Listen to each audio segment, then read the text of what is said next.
Ultraseven is one of the most iconic Ultra series in the franchise, if not the most iconic.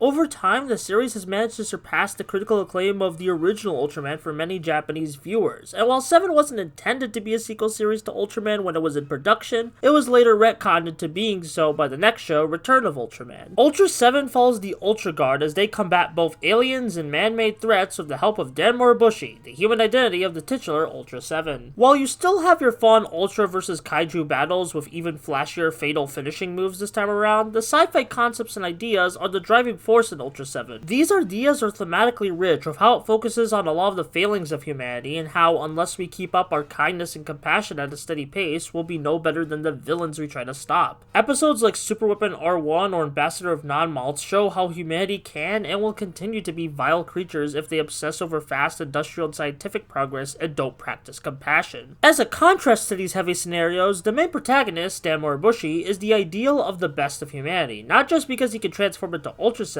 because he's just a good man through and through. You can be like Dan. It's not impossible, you just need to care for your fellow man. I know that's easier said than done for some, but hey, nothing is easy, and if we take the easy way route and let apathy get to us, we get horrifying scenarios as presented in Nightmare on the Fourth Planet, where cruel, unfeeling robotic leaders have taken over and treat life with little care. Out of all the episodes in Ultra 7, no episode hit me as hard as the final 2 episodes, the greatest invasion in history. We learn just by being on Earth, Dan is constantly being weakened to the point that he is now on the verge of death as one of the deadliest kaijus have begun their attack. Despite all this, Dan keeps going and fighting the kaiju, leading to his last interaction with another member of the Ultra Guard, Ani. The scene is surrounded in this gorgeous silhouette shot where she assures him that despite everything, he is still Dan Moribushi, a human and their friend. 7 fights to the very end, defeats the kaiju, and goes back to his home planet, which leaves the Ultra Guard with some questions at the end of it all. Will Dan even make it back to his home planet alive? Is humanity the real monsters here for weakening him?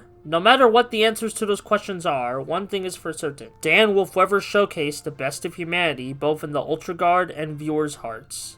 Ultra 7 is a show that 1000% deserves its legendary status, both in the tokusatsu and sci-fi mediums to this day. While many of its episodes serve as cautionary tales that will most likely fall on deaf ears for those who really need it, it balances that with beautiful special effects that, while dated to some, have so much captivating creativity to marvel at. Along with the main protagonist's never-ending compassion and sense of justice, it's easy to see why both fans and Super 8 Productions themselves hold this series in high regard. So if you haven't already, please check out Ultra 7.